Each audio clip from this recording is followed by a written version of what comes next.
En esta segunda clase vamos a terminar el desarrollo de la unidad 2. En este caso lo que nos queda por tratar es el espacio y el tiempo como dos dimensiones básicas en las cuales se desarrollan los fenómenos que buscamos estudiar, es decir, los procesos sociales del pasado. Y vamos a tratar brevemente las categorías que vamos a emplear para el estudio de estos procesos. La primera dimensión del mundo fenoménico que vamos a tratar es el espacio. Y simplemente quiero señalar algunos términos y algunos conceptos que vamos a ir utilizando en una forma bastante precisa a lo largo de la materia cuando hablemos de diferentes aspectos del espacio. En primer lugar, el concepto de espacialidad, cuyo autor es Edward Soya, un geógrafo, y con el que se refería a la idea de que el espacio se involucra activamente en la vida social. No es un contenedor vacío o pasivo que recibe las consecuencias o donde los seres humanos desarrollan sus diferentes actividades, sino que es una fuerza activa y constitutiva de las relaciones sociales. Un segundo concepto que se deriva del trabajo de Soya es este de la nodalidad de la vida social, según el cual las actividades no se desarrollan homogéneamente en el espacio nunca es homogéneo, sino que tienden las actividades e interacciones humanas a concentrarse en torno a lugares, puntos o centros geográficos reconocibles, que se constituyen como nodos. Esto hace que el espacio existencial, el de la vida social, no debería ser concebido como un espacio plano, vacío, homogéneo, sino antes bien como una red de nodos vinculados por una serie de vectores o rutas de circulación. En tercer lugar, quisiera señalar estos tres conceptos de hábitat, paisaje y territorio, con los cuales vamos a aludir a distintos aspectos de los espacios, diferentes formas en que podemos analizar el espacio en función de diferentes aspectos de la vida social. Entonces, el más básico, digamos, sería el de hábitat, que sería la idea del espacio instrumental, es decir, entender el espacio como una distribución no homogénea, una distribución significativa de recursos que son fundamentales para la vida humana. Podemos pensarlo como el contexto ecológico o el contexto geográfico o el escenario natural que ofrece determinados recursos en diferentes localizaciones y que a través de estas distribuciones va a condicionar las estrategias adaptativas, por ejemplo, o a dónde es necesario recurrir para realizar cierto tipo de actividades, o cuáles espacios tienen agua o recursos básicos para poder asentarse, cuáles espacios pueden ser recorridos o cuáles espacios representan barreras para la circulación. Es decir, todo aquello que hace a las instrumentalidades del espacio, que fue el aspecto del espacio que más se fue enfatizado por la arqueología procesual. Esta idea de cuando se hablaba de arqueología espacial, el espacio como espacio de adaptación, como marco de la adaptación. Un segundo concepto que de alguna forma se edifica sobre el anterior, se monta sobre el anterior, es la idea del paisaje como espacio significado. Y se refiere al hecho de que en el espacio, en diferentes lugares, van asumiendo significados para el ser humano. Muchas veces a través de la memoria, donde los recuerdos se vinculan con diferentes lugares y de alguna forma esos recuerdos que están en esos lugares sirven para reproducir ciertas estructuras o ciertos patrones de relación o continúan influyendo a través de la memoria sobre quienes habitan en generaciones sucesivas esos lugares. Digo que el paisaje presupone al hábitat porque muchas veces estos sentidos que atribuimos al espacio están vinculados con la distribución de los recursos y por lo tanto de las prácticas que esos recursos permiten. Así es lógico que pueda atribuir a un lugar el sentido de un lugar hospitalario, un lugar acogedor para la vida humana si existen ciertas condiciones, por ejemplo, de agua, de recursos, de temperatura, que han permitido vivir en un lugar y a través del tiempo, a través del habitarlo, han ido cargando ese lugar con un significado que en este caso puede tener que ver con la identidad, pueden haber cargado de ciertas memorias de las generaciones anteriores, de los antepasados que vivieron en esos lugares y que tal vez están enterrados en esos mismos lugares como sosteniendo esas memorias vinculadas a los lugares. Entonces, cuando hablemos de paisaje, nos vamos a referir a esto como una estructura de sentido que está imbricada en esos espacios. Y el tercer concepto, que presupone a los dos anteriores, es el de territorio, que sería el más integrador, y que se refiere al espacio apropiado, el espacio como objeto del poder, de la agencia, del agenciamiento, donde ciertos lugares de ese espacio son controlados por un determinado colectivo, ciertos espacios son lugares del territorio, están bajo control de otra colectividad, por ejemplo, ciertos espacios pueden ser fronterizos, etcétera, etcétera. Como decía, toda territorialización de un espacio presupone ciertos sentidos que ya están sedimentados sobre esos lugares y que pueden ser el fundamento de reclamar un control, una apropiación, reclamar un lugar como territorio. Volviendo al ejemplo anterior, si un lugar ha sido habitado por generaciones e incluso alberga los restos mortales de nuestros ancestros, entonces este sentido, esta memoria del lugar puede ser la base para sustentar un reclamo territorial sobre ese otro lugar. Mientras que un lugar donde no existen marcas de una habitación o donde no existen memorias de un determinado grupo puede ser reclamado por otro, puede ser percibido como ajeno al propio territorio. Mientras que un lugar que ha sido desprovisto de actividades, entonces de alguna forma naturalmente, entre comillas, puede ser por esta misma falta de una carga de sentido, puede constituirse en una frontera entre dos colectividades, entre dos territorios que han sido apropiados. Bueno, lo otro que debemos recordar es que en la medida en que nuestro objetivo es entender los procesos sociales que subyacen a este devenir fenoménico, estos diferentes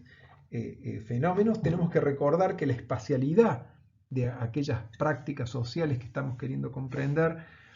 no es la misma que la espacialidad del registro arqueológico, que es la que como investigadores vamos a observar, registrar, medir, analizar e intervenir, ¿no? Entre medio median una serie de procesos de formación de sitio, tanto naturales como culturales, que debemos considerar de modo de poder ir desde la espacialidad que podemos documentar en la investigación arqueológica y la espacialidad, sea el hábitat, el paisaje o el territorio de aquellas sociedades del pasado que estamos queriendo entender. Y simplemente para recordárselos, algunos procesos, por ejemplo, la redundancia relativa en las ocupaciones, es decir, si en sucesivas instancias de la realización de una actividad se ocupa el mismo lugar o se ocupan lugares diferentes, puede tener una consecuencia enorme para cómo una práctica y su espacialidad en realidad se traducen en un patrón espacial en el registro arqueológico que podamos reconocer como tal. Acá para ilustrarles con dos imágenes esta idea de la nodalidad de la vida social, fíjense cómo a la izquierda lo que tenemos es una representación esquemática de Binford del sistema de asentamiento de los collectors, ¿cierto? Que tienen movilidad logística, los cazadores con movilidad logística, donde reconoce un circuito anual que está puntuado por una serie de lugares donde se realizan distintas actividades, algo así como campamentos, por ejemplo, base, donde se permanece por un largo periodo de tiempo, y desde donde se realizan expediciones logísticas, grupos de tarea, por ejemplo, a cazar, a buscar materiales líticos, a recolectar o realizar otro tipo de tareas. Entonces vemos que el espacio existencial de un grupo de cazadores recolectores con movilidad logística como esta, está formado por una red de nodos, que son los que eventualmente pueden llegar a formar sitios distintivos o no, según los procesos de formación, es decir, por ejemplo, en la medida en que haya una redundancia de año a año en la ocupación de los mismos lugares y en la medida que cada vez que son reocupados estos lugares, las actividades se distribuyan o no de la misma forma, lo que se conoce como congruencia en la ocupación del espacio, va a determinar en qué medida el registro arqueológico que resulta de esta red de nodos de actividad conserve un poco así la información distribucional que nos permite acceder a la espacialidad, sea al hábitat, al sentido de paisaje de aquel grupo o a las prácticas territoriales de aquel grupo. Y en este otro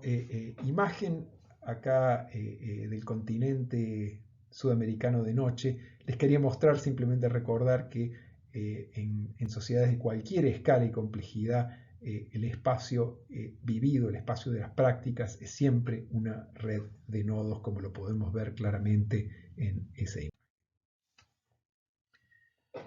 ¿Qué ocurre al tiempo? Hablamos un poco del tiempo en la primera clase, cuando nos referíamos a el tiempo, la temporalidad densa, esta idea de que los procesos de cambio en las estructuras sociales ocurrían a través de una serie de eventos que eran convergencias accidentales, contingentes, de distintos procesos de diferente naturaleza y escala, que en algunos momentos convergían creando coyunturas en las cuales las estructuras sociales se veían fuertemente transformadas, ¿no? Esta fue una primera idea. Ahora quisiera señalar otros aspectos de la dimensión temporal, que es bastante compleja para la arqueología, porque si bien es común decir que uno de los potenciales de la arqueología está en los grandes rangos temporales que podemos estudiar, en los que podemos estudiar los procesos de cambio social, lo cierto es que el tiempo es una dimensión inferida, ya que el registro arqueológico es estático, entre comillas, porque siempre está siendo transformado por procesos de formación, ¿cierto? Pero es relativamente estático y actual, y la temporalidad de las prácticas sociales en el pasado es algo que tenemos que inferir a través de distintas técnicas. Bien, esto nos lleva a... Hay distintas concepciones del tiempo y de hecho es un problema filosófico complejo. Quizás lo primero que deberíamos decir es que siempre entendemos el tiempo en función del cambio. O sea, el tiempo se percibe como cambio en los distintos fenómenos. Y la principal concepción del tiempo que utilizamos en la arqueología, que por ejemplo relacionada con la noción de cronología, es la idea de que estos cambios representan una serie más o menos continua y que tiene una dirección más o menos constante. Para reconstruir el tiempo arqueológico, como decía, siempre necesita ser inferido en el caso de la arqueología, sabemos que tenemos dos tipos generales de procedimiento. Las cronologías relativas, que para reconstruir el tiempo apelan a cambios que son inherentes a los mismos fenómenos que estamos estudiando. Así, por ejemplo, si yo quiero entender el cambio, por ejemplo, la temporalidad, el transcurso del tiempo en el caso de los materiales cerámicos, entonces yo puedo hacer a través de la seriación una cronología relativa que me dice qué tipos cerámicos, por ejemplo, qué tipos de decoraciones o formas son anteriores y cuáles son posteriores. Estoy apelando a los cambios en la misma vasija para ordenar cronológicamente, para ordenar en una serie temporal cómo están ubicados distintos estilos. La estratigrafía es otra de estas técnicas y nuevamente quiero saber en qué orden temporal ocurren los diferentes estratos, entonces apelo a la superposición estratigráfica en los mismos, una característica de los propios fenómenos que yo quiero ubicar en el tiempo para reconstruir ese tipo de orden. En general, las cronologías relativas, ustedes saben, ordenan entonces los eventos en una serie temporal que es de tipo ordinal. Es decir, podemos entender qué viene antes, qué viene después, pero no podemos evaluar cuánto es el tiempo absoluto transcurrido entre un evento y otro. Que esta es la característica de las cronologías absolutas, que miden el transcurso del tiempo en escalas de intervalos. ¿Y cómo lo hacen? Ponderando cómo van cambiando los fenómenos arqueológicos de interés, por ejemplo, los tipos cerámicos que queríamos ordenar el tiempo o esos estratos o depósitos que queríamos ubicar en el tiempo, pero relacionándolos con otros fenómenos de cambio. Esta es la característica de las cronologías absolutas, cuyo ritmo de cambio, cuyo ritmo de devenir es regular y de alguna forma conocida. Una de las formas más claras es la cronología calendárica, por ejemplo, los calendarios que utilizamos, que se utilizan en la historia, ¿cierto? Y que hasta cierto punto podemos utilizar en la arqueología cuando podemos relacionarnos directamente con fechas calendáricas y que relacionan los eventos, ¿cierto?, con los ciclos solares, con los años solares. Esto es lo que hace las cronologías calendáricas. Las cronologías radiométricas apelan a los ritmos de desintegración de los isótopos, como puede ser el carbono 14, por ejemplo, pero hay otros métodos, por ejemplo. Entonces, puesto que sabemos el ritmo de desintegración del carbono 14, entonces los fechados nos permiten relacionar esos ritmos de desintegración que a su vez mediante la calibración podemos relacionar con años calendarios y podemos ubicar de este modo nuestras entidades arqueológicas de interés. Y quizás la de mayor resolución que se conoce en la arqueología actualmente es la dendrocronología,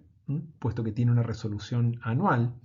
¿cierto? Y que busca relacionar entonces los anillos de árboles con ciertos eventos arqueológicos cuando podemos establecer esta asociación, ¿sí? Y podemos relacionar esos anillos en base a su ancho de crecimiento y a través de secuencias dendrocronológicas ya establecidas, entonces podemos ubicarlos en años calendáricos directamente. Bueno, las relaciones, las representaciones del tiempo como serie típicamente tienen la forma de estas líneas de tiempo, y acá les he puesto un ejemplo de la cronología para el Perú, donde vemos los diferentes periodos y los diferentes eventos ubicados en esa serie temporal. Pero algunos han señalado que el tiempo no solo se entiende como serie, sino también puede ser pensado como duración. Y por cierto, en todo esto estamos hablando del tiempo objetivo, también podríamos pensar en el tiempo subjetivo, donde también sabemos que no siempre, y de hecho casi nunca se corresponde la sensación de transcurso del tiempo que percibimos subjetivamente con el transcurso de los cambios objetivos con los cuales normalmente medimos las cronologías. Y de hecho podríamos señalar en ese camino que otros pueblos tienen formas distintas de medir el tiempo que están embebidas en otros o formas sustantivas, como suele llamarse, de medir el transcurso del tiempo, por ejemplo, a través del ciclo de las estaciones y el calendario agrícola, por ejemplo, o los ciclos rituales que van marcando el cambio del tiempo. Pero volviendo a esta idea del tiempo como duración, podríamos representarlo esquemáticamente de este modo, donde tenemos un eje horizontal, una línea de tiempo con momentos 1 a 5, y podemos pensar que distintos fenómenos, que acá están representados como estas diagonales, flechas diagonales en verde, podemos pensar la duración como una dimensión vertical, donde los procesos o los fenómenos que tienen una duración mayor, entonces vemos acá, tienen una mayor profundidad, o sea, fenómenos que ocurren en el mismo tiempo, por ejemplo, en el momento 3 del tiempo como serie, pueden incluir fenómenos que se originaron en el momento 2, otros que están originándose en ese momento y que van a influir hasta el tiempo 4, por ejemplo, otros del tiempo 2 que atraviesan el tiempo 3 y van a continuar hacia el 5, u otros más profundos todavía de mayor duración que se originaron en el tiempo 1, digamos, y que van a continuar influyendo por mucho tiempo, ¿no? Entonces, otra forma en que podemos pensar los distintos fenómenos más allá de su secuencia como serie. Y quizás en las ciencias sociales, una de las pensadores que tempranamente y con mucha intuición habló de este problema de la duración de los fenómenos fue Brodel, de la Escuela de los Anales, quien de la Escuela Francesa de los Anales, que en su obra sobre el Mediterráneo y el mundo mediterráneo en tiempos de Felipe II, dividió los fenómenos históricos en tres temporalidades, o habló de tres temporalidades que se imbrican de alguna forma en la historia. Y él hablaba de una temporalidad corta o de los acontecimientos, que era lo típico de la historia política, donde cambiaba revoluciones, conquistas, subidas y caídas de monarcas, por ejemplo, ocurrían y se sucedían en tiempos rápidos, breves, ¿cierto? Es el tiempo de la acción individual, o incluso donde uno puede ver las consecuencias de las decisiones tomadas por ciertos individuos con posiciones particularmente influyentes, ¿no? En gran medida esa historia de los grandes hombres, entre comillas, de las grandes personas, ocurre en esta escala de la temporalidad rápida del acontecimiento. Pero estos acontecimientos ocurren sobre un telón de fondo de cambios que son más lentos, que siguen un ritmo más lento. Esta temporalidad media es la propia, por ejemplo, de los ciclos económicos, de expansión y recesión, de las fluctuaciones demográficas, ¿no? Que a veces están afectadas por epidemias cíclicas, que periódicamente vuelven sobre las poblaciones afectándolas. Bueno, y hay una cantidad, los tiempos de ciertos cambios institucionales también podrían pertenecer a esta escala de la temporalidad media, que se mide, según Brodel, se mediría en escalas de décadas, en términos de décadas. Y finalmente, por debajo de esto, reconoce una temporalidad larga de cambios, fenómenos de cambio lento, que sería de orden secular en la visión de Brodel como historiador, pero nosotros como arqueólogos podríamos incluso pensar en escalas milenarias con las que trabajamos, que exceden las escalas de trabajo de los historiadores, ¿cierto? Pero que también se caracterizan por ciertos fenómenos de cambio muy, muy lento que ocurren en estas dimensiones, ¿no? El cambio, la instancia de los cambios climáticos, como por ejemplo el final del Pleistoceno, el advenimiento del Holoceno, en los periodos, los milenios de aridez y mayores temperaturas que caracterizaron al Holoceno medio, 4 milenios aproximadamente. Entonces los cambios climáticos, por ejemplo, típicamente tienen este tipo de ciclo. Y correspondiendo con esto también la adaptación, por ejemplo, los procesos adaptativos en pueblos cazadores recolectores, por ejemplo, estos cambios tecnológicos suelen tener estos ritmos lentos de los procesos de la larga duración. Pero también ciertos, y esto me interesa destacar, como Brodel subraya que las mentalidades también tienen esta temporalidad larga. Entonces podemos pensar no en las estructuras de sentido que conscientemente los actores sociales movilizan en sus interacciones cotidianas, sino ciertas premisas básicas, cosmológicas, ontológicas, ideológicas, ciertas formas básicas de concebir el mundo que también muestran una notable estabilidad en el tiempo. Así, por ejemplo, podríamos pensar que en el capitalismo, por ejemplo, el sentido del individuo como átomo de la sociedad es algo que lleva siglos de desarrollo. Por supuesto, en distintas épocas, en distintos contextos sociales, esto es dotado de distintas connotaciones, ¿cierto? Y puesto en juego en distintos tipos de prácticas. Pero así todo, la idea del individuo como base de la sociedad, o la división cartesiana entre el ser humano con cuerpo y mente, o cuerpo y alma, ¿cierto? Y un mundo de la naturaleza que está caracterizado por la materia nomás y desprovisto de alma, por ejemplo, esta estructura ontológica que es fundamental en la modernidad, ya lleva 3-4 siglos, es decir, tiene, y anterior a esto, entonces podemos pensar en el cristianismo del medioevo como otra estructura ontológica, si se quiere, que también tuvo un proceso de cambio en un ritmo lento. Esto nos lleva al problema de las escalas, que es central en la investigación científica y específicamente en la arqueología. Por escala nos referimos a las dimensiones, sea en el espacio o en el tiempo, en que se manifiestan los fenómenos o que empleamos para estudiarlos. Ustedes saben, en general, escala tiene dos aspectos el concepto. Por un lado se refiere a la extensión, o sea en el espacio o sea en el tiempo, que abarca un determinado fenómeno o que abarca nuestro estudio, nuestra categoría de estudio, y por otro lado a la resolución, es decir, al ritmo de variación o al grano, si se quiere, podemos utilizar esa metáfora fotográfica, el grano o el píxel, que expresa la variación que es relevante en ese fenómeno, ¿no? Entonces, resolución y extensión, estos dos elementos. Por otro lado, el concepto de escala se puede referir al fenómeno mismo. Los fenómenos mismos ocurren en cierta escala. Este sería el momento ontológico o el aspecto ontológico, si quieren utilizar. Se refiere a las dimensiones y al ritmo de cambio o variación en los fenómenos mismos, y tienen un momento epistemológico, es decir, la escala también es un aspecto del conocimiento que a menudo está limitado por nuestros recursos técnicos. Así, por ejemplo, podemos observar fenómenos de cierto tamaño, por ejemplo, con ciertos instrumentos de observación,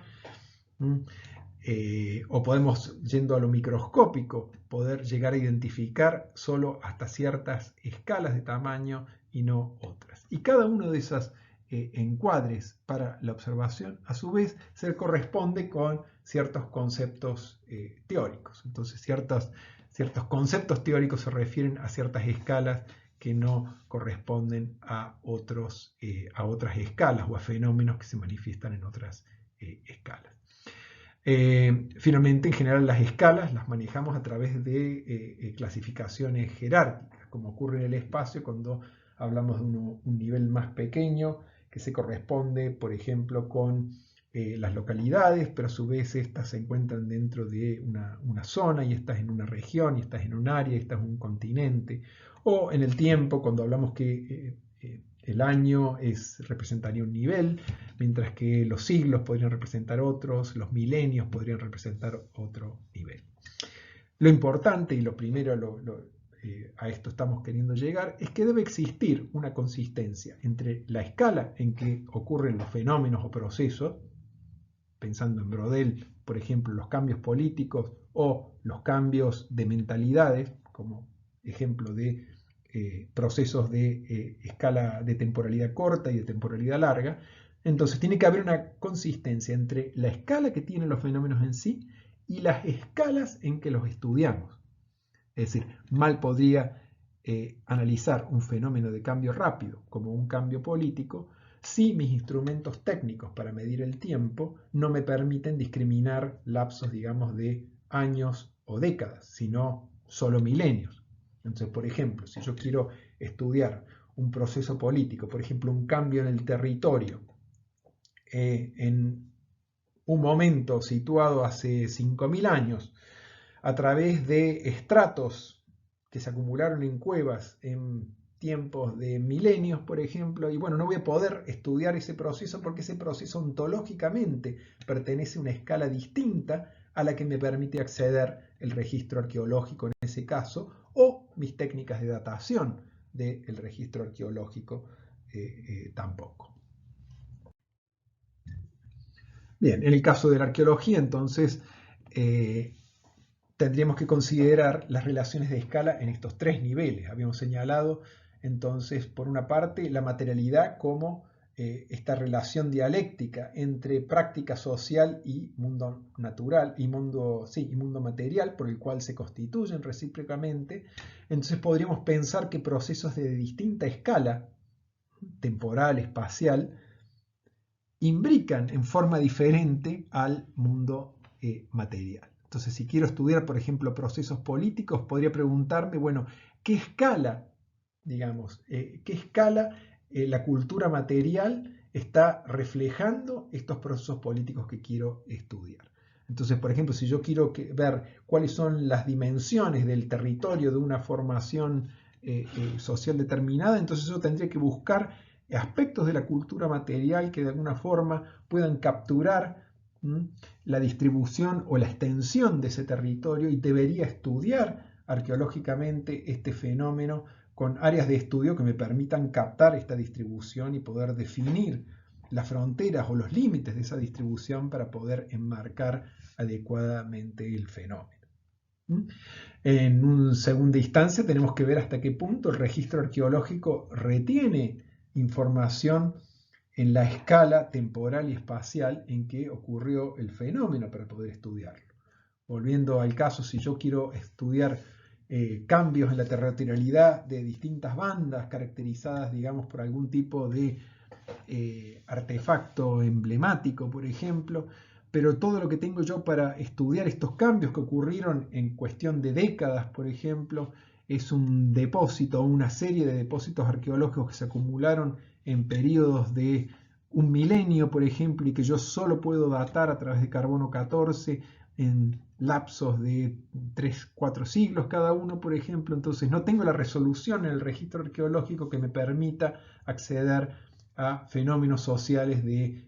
un cambio más rápido, porque no, sencillamente el registro arqueológico no ha retenido ese tipo de información, y a nivel epistemológico mis recursos para la investigación arqueológica no me permiten discriminar tampoco mayores diferencias. Es decir, existe la posibilidad tal vez,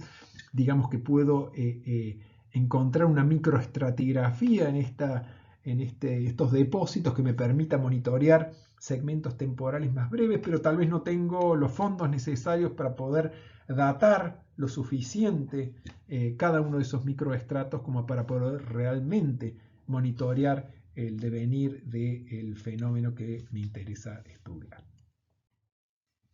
Bien, acá volviendo entonces al concepto de temporalidad densa de Sewell, que definimos esta idea de que el cambio histórico es la transformación, procesos de transformación de las estructuras sociales a través de eventos, que son estas coyunturas que conjugan contingentemente procesos de distinta escala y naturaleza,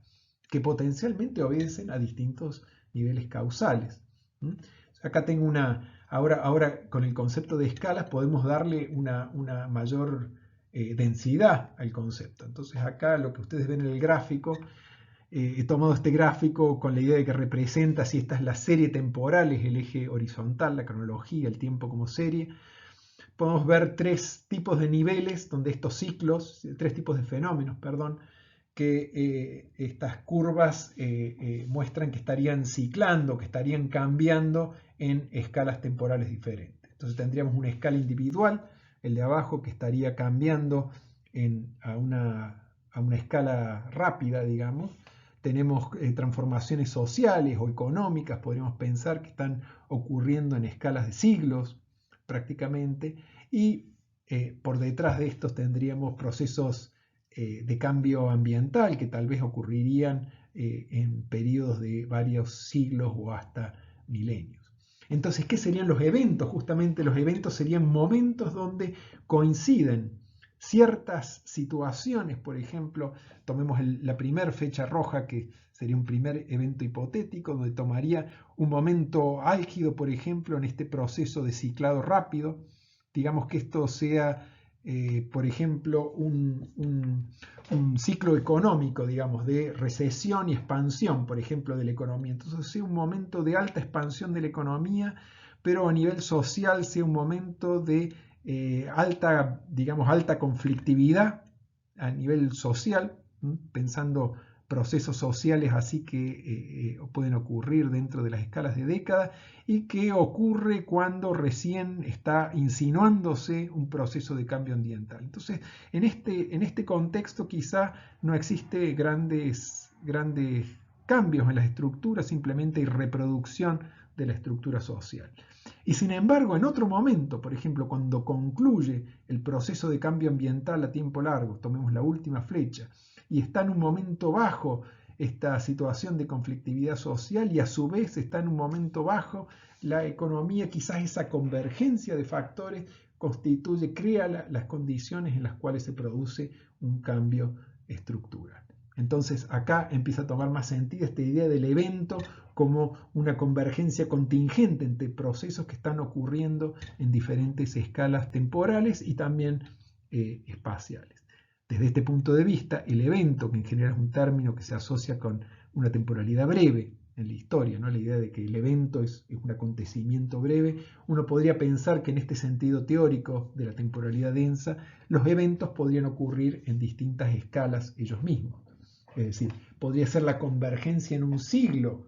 de distintos procesos más largos, demográficos, de crecimiento poblacional, de deterioro ambiental, por ejemplo, y de expansión, por ejemplo, de la base económica. Cuando coinciden eso, quizá por el espacio de un siglo, por el lapso de un siglo, perdón, pueden darse condiciones donde se pueden dar una serie de cambios sociales que en otras condiciones, en otras conjugaciones de estos fenómenos, no serían factibles.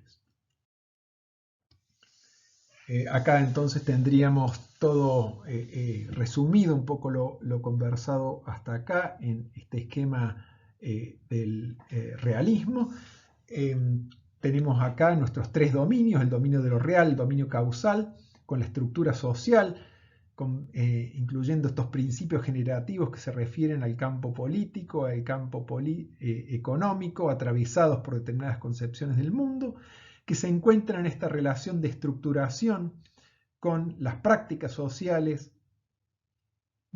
que ocurren en distintas escalas. Pueden ocurrir en escalas temporales cortas, por ejemplo, de décadas o de siglos, o en escalas largas para ciertos fenómenos, como puede ser los procesos de colonización. Pensando en los procesos de poblamiento, podríamos pensar escalas cortas, por ejemplo, la formación del imperio incaico, o la integración de las diferentes comunidades a fines del primer milenio en la zona valliserrana bajo el fenómeno Aguada. Podrían ser procesos relativamente cortos comparados con los procesos de la